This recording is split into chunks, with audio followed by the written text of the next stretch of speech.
All right, Harmless Dave back on the Real Media Observer, observing real media politics and just the state of the world. And this time we got, I think, kind of a breaking news story here. That is, it just, this whole Russia thing gets more unbelievable as time goes on.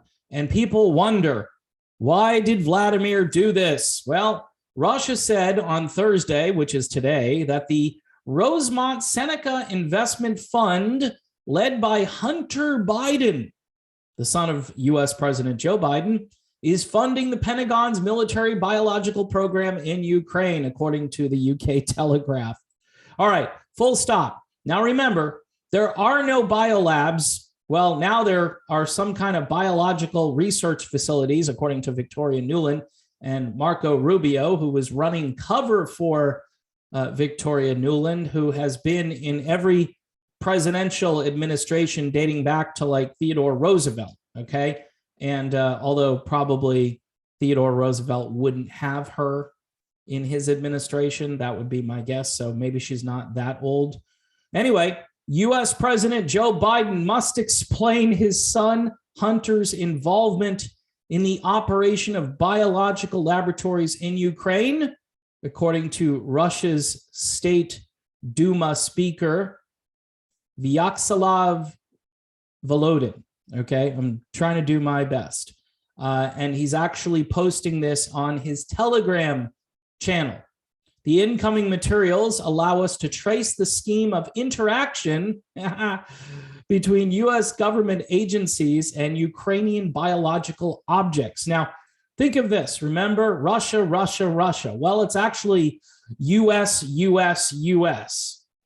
This is crazy stuff. And imagine if we did have a media that went out and investigated these claims rather than just covering them up. Would be interesting. Attention is drawn to the involvement in the financing of these activities of structures close to the current U.S. leadership. In particular, the Rosemont Seneca Investment Fund, which is headed by Hunter Biden. All right. Said Lieutenant General Igor Kirillov, head of the Radiation, Chemical, and Biological Defense Forces of the Russian Armed Forces. Holy crap. So this isn't like some conspiracy theorist, and you're going to say, well, we know this is Russian propaganda, Dave, but just pure propaganda. This Igor guy, he's just, so we just look the other way because we know, according to Sting, that the Russians are just bad. We don't know if they really love their kids and all this stuff, according to certain celebrities. Really mind-blowing stuff here. So there are no biolabs, and then there are biolabs, right? And that phone call, by the way, that Trump made to Ukraine, that gets a little more interesting now, huh? I'm thinking that, Ukraine wasn't telling the whole truth. And it was probably a perfect phone call, as Trump said. Nothing wrong with a phone call. It's just, hey, do you know anything about what Hunter Biden is doing in your country? Nope, don't know anything. Sorry, can't help you, Mr. President. Have a great day. And then, of course, they wiretap the call. And then, everybody knows that Trump, they're probably thinking, uh-oh, Trump's calling Ukraine. What's he going to do? Is he going to blow our cover? Anyway, the Pentagon program is also financially supported by the U.S. Agency for International Development, the George Soros Foundation, and the Centers for Disease Control and Prevention. Wow. So you've got Soros, and you've got the Agency for International Development, and you have the CDC. Oh, but the CDC, they don't have a clue. Folks, what is going on? I mean, are they just trying to chemically blow up the world? I mean, through us? Just like here's another bioweapon that we're going to launch. Well, it's not a bioweapon. No proof of that. Yeah, okay, sure. So if you're arguing that the thing, meaning the bioweapon, isn't bad, right? You're half right and half wrong. But it seems like it was designed to target certain populations, and I don't want to go down that road with this video because it probably won't stay up on YouTube, and then I'm going to have to post it over on Rockfin, which I did put a video over there earlier today. Kilarov claimed that one of the scientific curators of the Pentagon's military biological program in Ukraine was the Los Alamos Nuclear Center, which developed the first American atomic bomb. Holy crap. So again, this is kind of breaking news. I mean, I'm sure someone else is going to have this, but this is some crazy crap here. The scale of the program is impressive. In addition to the military department, the U.S. Agency for International Development, the George Soros Foundation, and the Center for Disease Control and Prevention are directly involved in its implementation. This is according to Russia. Now, these are serious claims, and they're very specific claims. They're not just kind of like, well, we think, or we know, or, you know, this is a disinformation campaign by the United States. No, these are serious accusations. Scientific curation is carried out by leading research organizations, including the Los Alamos National Laboratory, which develops nuclear weapons as part of the Manhattan Project. Oh, man. I live in a country that is completely upside down from what I thought it was. You know, when I was a little kid, I thought this was the greatest country on the face of the earth. I was partly right. This is the greatest empire on the face of the earth. Not great in the way of like good, but great in the way of, you know, entanglements and tentacles everywhere. The U.S., of course, has denied Russian accusations that it was operating biowarfare labs in Ukraine, calling the claims laughable and implying that Moscow was preparing to use a chemical or biological weapon, which again is projection or opposite day or, you know, 180-degree-ism or whatever you want to call it. I think that's going to be my term. It's 180-degree-ism. Because every time you get a little bit of information, what the U.S. does is say, no, that's what they're planning to do. It's not us.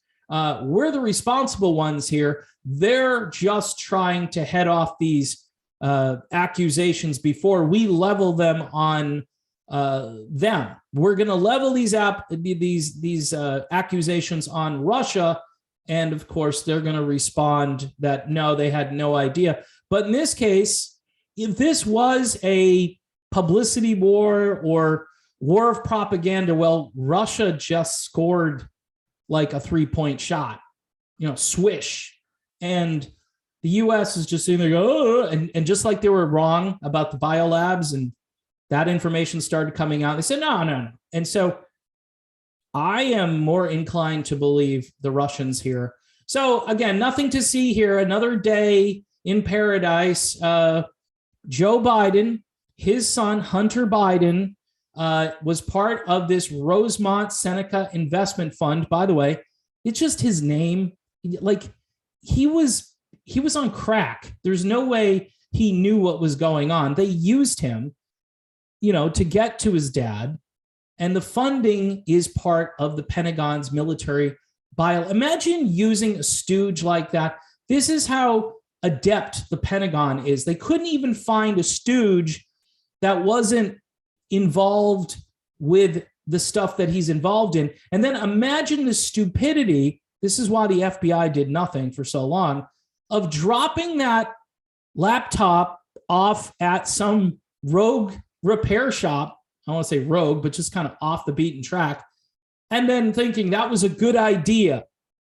All of the class, you had to be on crack in order to have done that. That was just really stupid. Yes, these are the secrets that will eventually lead to World War III. And they're on this laptop, and I just dropped it off at this computer repair shop. I mean, that was panic, like crazy panic at the disco at that point. That was, I mean, but he didn't know because he was just a puppet. He was just a stooge. He didn't think all of that great photography with him and little kids would really surface, number one. nor would he have thought that that was a bad thing. But then, of course, there's all this other stuff on there. And apparently, he was intimately involved in this entire process. And this has gone to a place now where if you are trusting what the media and the military industrial complex are telling you, you really need to get some help. All right. I'm serious. You need to just settle down, read a book about all the crap we've done, read about the experiments we've done on African Americans, read about actual false flag events that we staged. And now think, this is all done under the pretext of creating a quagmire, a war that will go on forever. And also the notion that, the Russians are just getting their butts kicked in this war. That's funny because I'm getting just the opposite. Now, I think they're trying to do the war strategically and surgically. They're not just going in and blowing everything up, whereas the media is saying, yes, that's what they're doing. They're intentionally doing this stuff. And the collateral damage is enormous. But is it over the collateral damage of the late, great, or not so great, Madeleine Albright, who said what we did in the Middle East was worth it, where over 1 million people died, including hundreds of thousands of innocent children. Yeah. Again, call it whataboutism, but this is why I am kind of reevaluating what the United States is. And this has been going on, off and on for at least 70 years. And the roots of it go way back like 100 years and maybe even longer than that. It's pretty sick, and people need to know about this. They need to get informed. They need to stop watching these stupid media outlets that just play this game. Zelensky is a hero. Okay, he's a hero, all right. He plays piano really skillfully too, with a certain part of his body. I mean, this is sick and twisted stuff. I mean, I'm sure Zelensky and Hunter Biden would hit it off, right? They have the same values when it comes to certain proclivities. I won't go any further with that. I'm just going to stop. But this is kind of groundbreaking stuff here. And will it get out? Don't know. It's up to you, probably. It's up to you and me. And it's up to other independent journalists to take a good look at this, because this is a bombshell right here.